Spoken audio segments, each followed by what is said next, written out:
মেরাজের সফর। মেরাজের সফরের দুইটা ধাপ সিস্টেম। একটা হলো বাইতুল্লাহ থেকে বাইতুল মুকাদ্দাস, আর একটা বাইতুল মুকাদ্দাস থেকে আল্লাহ পাকের আরশ পর্যন্ত। আল্লাহ পাক রব্বুল আলামিন তার প্রিয় হাবিবকে আগেই জানায় দিলেন, ওগো হাবিব, আপনার কিন্তু আমার আরশে দাওয়াত। আলহামদুলিল্লাহ বলবেন কি? আপনারা বলেন তো দেখি, এই মাহফিলে যদি এমন কেউ থাকেন যার অন্তরে মদিনার প্রেম কঠিন, কিন্তু বাহ্যিকভাবে কোনোদিন মদিনায় যাওয়ার মতো সুযোগ তার নাই, এই লোকটা যদি শুনে হঠাৎ করে কেউ গিয়ে বলল, ভাই আপনি রেডি হন, আগামী সোমবারে কিন্তু আপনাকে মদিনার ফ্লাইট, বলেন তো দেখি লোক কি পরিমাণে খুশি হবে? এখন থেকে সোমবার পর্যন্ত তার ঘুম আসবে, খাইতে কি তৃপ্তি পাবে? শয়নে স্বপনে নয়নে শুধুই মদিনা মদিনা মদিনা মদিনা মদিনা।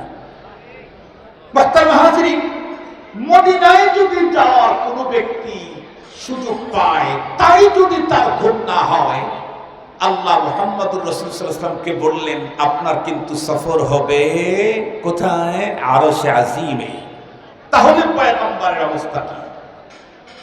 একজন কবি বড় চমৎকার বলে দিয়েছেন, হাত্তে দরিয়া গরবানু সমতর নগরদত জানে মান, শরবতে দিদার বায়দ আজলবে মেহবুবে মান। সপ্ত দরিয়া পান করাইলেও মনের তৃষ্ণা মিটবে না, বন্ধুর সঙ্গে দেখা হলেই মিটবে সকল যন্ত্রণা। আল্লাহর পয়গম্বর যখন শুনেছেন আল্লাহ পাকের সঙ্গে তার আরশে গিয়ে রব্বে কারীমের সঙ্গে তার ডাইরেক্ট দেখা হবে, তখন থেকেই তো পয়গম্বরের অন্তরের ভিতরে মহব্বত আর আগুন জ্বলতে আছে। ইশকে আউয়াল দরদিলে মাশুকে পয়দা মিশাওয়াত, তানা সুজদ সময় কে পরওয়ানা শয়দা মিশাওয়াত। जो जलाता है किसी को भी जलता है जरूर, शमा भी जल जाते हैं परवाना जल जाने के बाद। আল্লাহর পয়গম্বর শুধুই উদ্গ্রীব উৎকণ্ঠায় কখন ডাক আসে, এ অবস্থায় আল্লাহ পাক রব্বুল আলামিন জিবরাইল আমিনকে ডেকে বললেন, জিবরাইল, আজকে তুমি আমার পয়গম্বরকে, আমার হাবিবকে তার বাড়ি থেকে আমার আরশ পর্যন্ত নিয়ে আসার ব্যবস্থা করো। শুধুমাত্র জিবরাইল আমিনকে ডেকে তাকে আমন্ত্রণের জন্য পাঠালেন এমনটি না, আল্লাহ পাক রব্বুল আলামিন আদম পয়গম্বর থেকে ঈসা পয়গম্বর পর্যন্ত সমস্ত পয়গম্বরদেরকে ডেকে বললেন, আপনারা প্রত্যেকেই বাইতুল মুকাদ্দাসে আগায়া যান। কেন ইয়া রব্বুল আলামিন? কারণ আমি আমার হাবিব মুহাম্মদুর রাসূলুল্লাহকে আজকে আমার আরশে আমন্ত্রণ জানিয়েছি। আপনারা যান, আগায়া যান, আমার হাবিবকে ইস্তেকবাল করেন, রিসিপশন করেন। পয়গম্বরের রিসিপশনে কারা আসছে? আদম পয়গম্বর থেকে ঈসা পয়গম্বর পর্যন্ত সমস্ত নবীগণ আগায় আসছে। কত দূর? বাইতুল মুকাদ্দাস পর্যন্ত। এদিকে জিবরাইল আমিনকে ডেকে বললেন, বাইতুল মুকাদ্দাস পর্যন্ত গিয়া ওয়েটিং এ থাকবা না, বরং তুমি যাইতে যাইতে পয়গম্বরের শয়ন কক্ষ পর্যন্ত চলে যাবে, আমার পয়গম্বরকে ঘুম থেকে জাগাবা। এরপরে পয়গম্বরকে বাইতুল মুকাদ্দাস হয়ে নবীদের সঙ্গে দেখা করা, তারপরে আমার আরশের দিকে নিয়ে আসবা। জিবরাইল আমিন চলে গেলেন কোথায়? হাতিমে কাওয়ার ভিতরে পয়গম্বর ঘুমনো ছিলেন, অথবা উম্মে হানির ঘরে। জিবরাইল আমিন সেখানে গিয়ে পয়গম্বরকে ডেকে বললেন, পয়গম্বর ওঠেন, কোথায় যাব? ওই যে সেই সফরে পয়গম্বরের মনের ভিতরে আনন্দের দোলা, রব্বুল আলামিনের সঙ্গে আমার সাক্ষাৎ হবে, আর আমি আজকে আরশে আজিম পর্যন্ত চলে যাব। বেরিয়ে আসলেন পয়গম্বর, জিজ্ঞাসা করলেন, জিবরিল, যাওয়ার ব্যবস্থাটা কি হবে? হাদিসে পাকের বর্ণনায় এসেছে, জিবরাইল আমিন তখন পয়গম্বরের সামনে একটা বাহন দাঁড় করিয়ে দিলেন। অনেক বেশি বড় না, দেখতে একদম ছোটখাটো। বন্ধুরা আমার, গাধা আর খচ্চরের মাঝামাঝি। পয়গম্বরকে বলা হলো, আপনি চড়ে বসেন। পয়গম্বর বাহনের পরে যখন চড়ে বসলেন, ছোট্ট বাহন হলে কি হবে? চলার গতিটা এমন, হাদিসের ভিতরে এসেছে, আমাদের চোখের শেষ জায়গা হলো ওই ছোট্ট বাহনের এক কদম। আমাদের দৃষ্টির শেষ সীমানা ওর এক কদম। এটা যদি এক কদম হয় তাহলে ওর গতি কি পরিমাণে হবে? এই গতিতে এত লম্বা পা ফেলে বাইতুল মুকাদ্দাস পর্যন্ত যাইতে কয় মাস লাগবে? কথা বলেন না। মাস লাগবে? সপ্তাহ লাগবে? দিন লাগবে? না। আল্লাহ বলেন আসরা বিআবদিহি লাইলা, রাতের কিছু অংশের মধ্যেই একেবারে আরশের সফরও কমপ্লিট হয়ে গেছে। ফরাসের সফর তো নরমাল বিষয়। নবীজি পথ চলতে চলতে বাইতুল মুকাদ্দাসে চলে গেলেন। যাওয়ার পরে জিবরাইল আমিন ডেকে বলে, পয়গম্বর বাহন থেকে নামুন। পয়গম্বর বাহন থেকে নামলেন। জিবরাইল আমিন পয়গম্বরের বাহনটাকে নিয়ে ওই পাথরের সঙ্গে বেঁধে দিলেন, যেই পাথরের সঙ্গে অতীতের পয়গম্বরগুলো এই মসজিদে নামাজ পড়তে তাদের বাহনগুলাকে বেঁধে রাখতেন। আল্লাহর পয়গম্বর বাইতুল মুকাদ্দাসে ঢুকেই দেখলেন সমস্ত নবী রাসূল। জিবরাইল আমিনকে জিজ্ঞাসা করলেন, জিবরাইল, সমস্ত নবী রাসূলগণকে আজকে বাইতুল মুকাদ্দাসে দেখা যাচ্ছে, আপনি যে क्या करना, আমি এখন কি করব? জিবরাইল আমিন উত্তর করলেন, পয়গম্বর আপনার সৌজন্যে আল্লাহ পাক রব্বুল আলামিন আদম পয়গম্বর থেকে ঈসা পয়গম্বর পর্যন্ত সমস্ত নবীদেরকে বাইতুল মুকাদ্দাসে জমা করেছেন। এখানে সমস্ত নবীগণ উপস্থিত আছেন, তাই আল্লাহ পাকের শুকরিয়া আদায় করতে গিয়ে আল্লাহর কুদরতের পায়ে সেজদা দেন, নামাজ পড়ে। তো নামাজ তো পড়বো, সিস্টেম কি কে পড়াবে? জিবরাইল আমিন উত্তর করলেন, নবীজি একটু দাঁড়ান, আমি আযানটা দিয়ে দেই, এরপরে ইমামতি কে করবে বলছি। জিবরাইল আযান দেওয়া শুরু করলেন। আল্লাহু আকবার, আল্লাহু আকবার, আল্লাহু আকবার, আল্লাহু আকবার, আশহাদু আল্লা ইলাহা ইল্লাল্লাহ, আশহাদু আল্লা ইলাহা ইল্লাল্লাহ। এরপরে জিবরাইল আমিন বললেন, আশহাদু আন্না, আশহাদু আন্না বলার পরে থেমে গেলেন, আর কিছু বলেন না। রব্বুল কারীম জিজ্ঞাসা করলেন, জিবরিল, আশহাদু আন্না বলার পরে থেমে গেলে কেন? জিবরাইল আমিন উত্তর করে, ইয়া রব, আমি তো বুঝে উঠতে পারতেছি না আমি আশহাদু আন্নার পরে কি বলবো। কারণ এখানে তো আদম সফিউল্লাহ আছেন, ইব্রাহিম খলিলুল্লাহ আছেন, মূসা কালিমুল্লাহ, ঈসা রূহুল্লাহ আছেন, মুহাম্মাদুর রাসূলুল্লাহ আছেন। আমি আশহাদু আন্নার পরে কি আদম সফিউল্লাহ বলবো, নাকি ইব্রাহিমে খলিলুল্লাহ বলবো, নাকি মূসা কালিমুল্লাহ, ঈসা রূহুল্লাহ বলবো? আমি বুঝতে পারতেছি না, তাই আশহাদু আন্না বলার পরে থেমে গেলাম। রব্বুল আলামিন জিবরাইলকে ডেকে বললেন, জিবরিল, যেই পয়গম্বরকে টার্গেট করে আজকের মহাসমাবেশ, উনি হলেন আমার হাবিব মুহাম্মাদুর রাসূলুল্লাহ, যাকে ঘিরে সমস্ত পয়গম্বরদের বাইতুল মুকাদ্দাসের আগমন, এই সমাবেশ।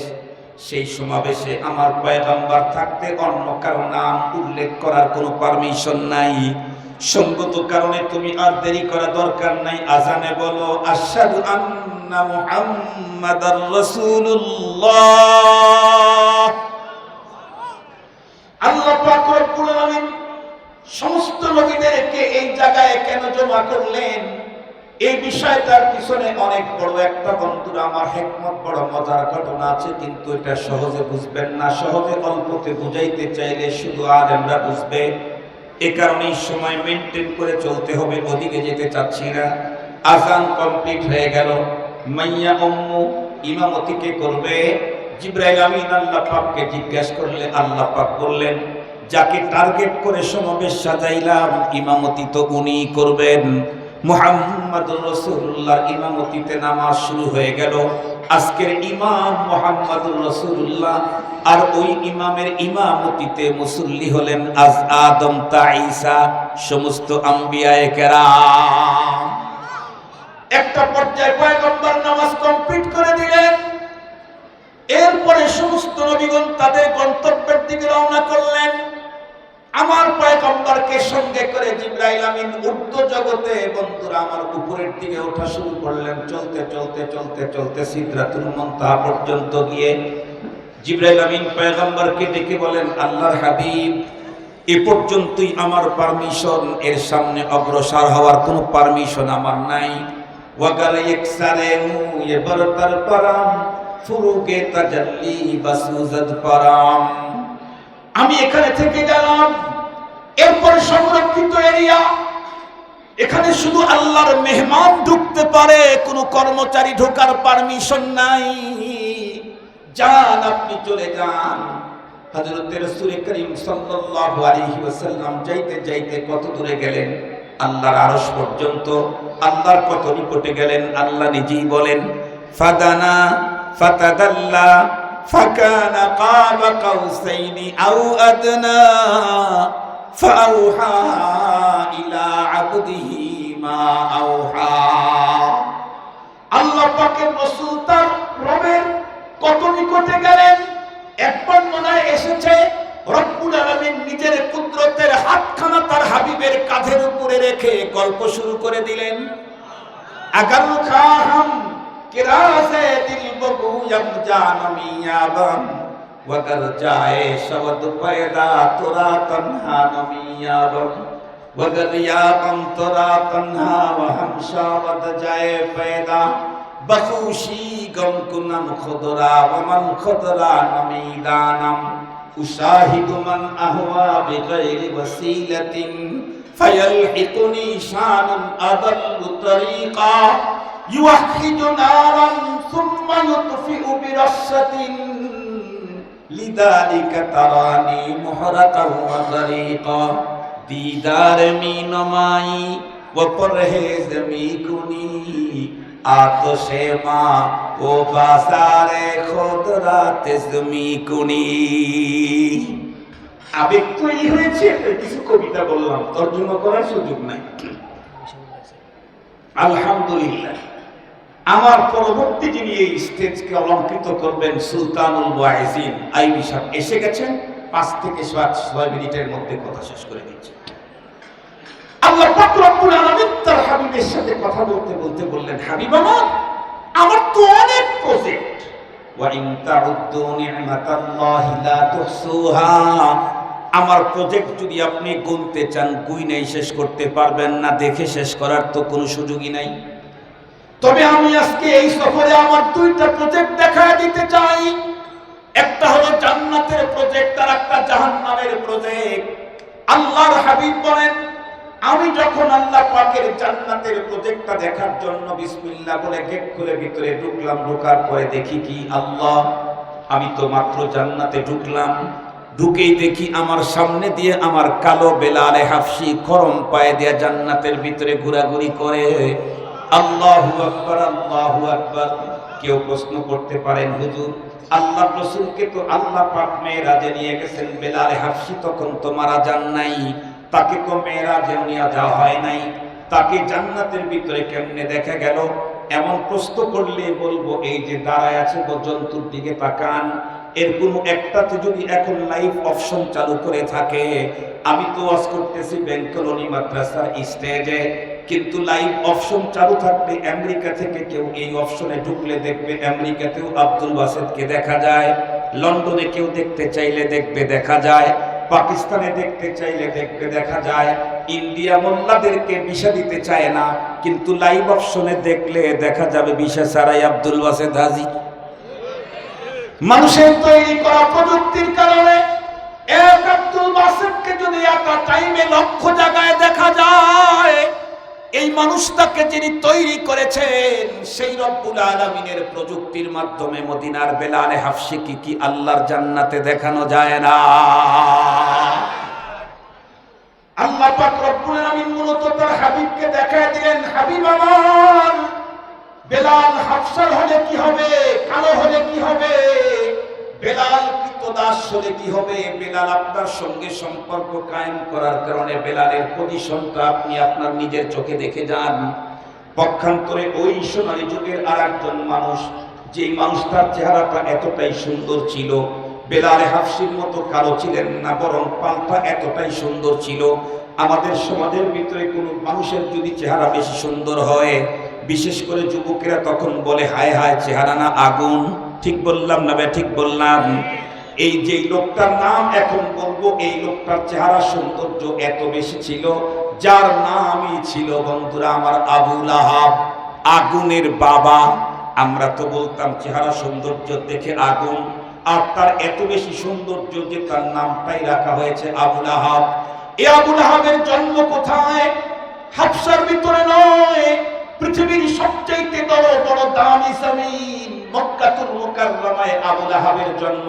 যেই মক্কাতুল মুকাররমায় খানায়ে কাবা, যে মক্কাতুল মুকাররমায় মাকামে ইব্রাহিম, যে মক্কাতুল মুকাররমায় মাতাফ, যে মক্কাতুল মুকাররমায় সাফা মারওয়া, যে মক্কাতুল মুকাররমায় মিনা মুজদালিফা, যে মক্কাতুল মুকাররমায় আরাফা, যে মক্কাতুল মুকাররমায় জাবালে নূর, জাবালুর রাহমা, এতগুলি রহমতের জায়গার ভিতরে জন্মগ্রহণ করলো আবু লাহাব।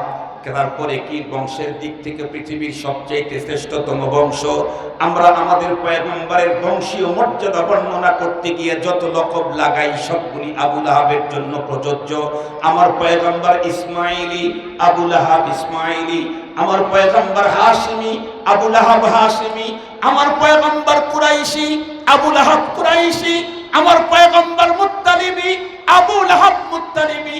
গভীরভাবে নজর করলে আমার পয়গম্বর মুত্তালিবি বিল ওয়াসিতা, আব্দুল্লাহর মাধ্যমে, আর আবু লাহাব মুত্তালিবি বিলা ওয়াসিতা।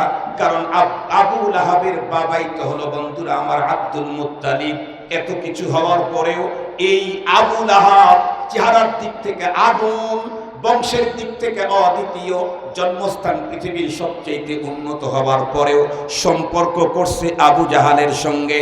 এ কারণে রব্বুল আলামিন আবু লাহাবের ব্যাপারে চূড়ান্ত ফয়সালা দিয়ে দিয়েছেন, তাব্বাত ইয়াদা আবি লাহাবিন ওয়া তাব্ব।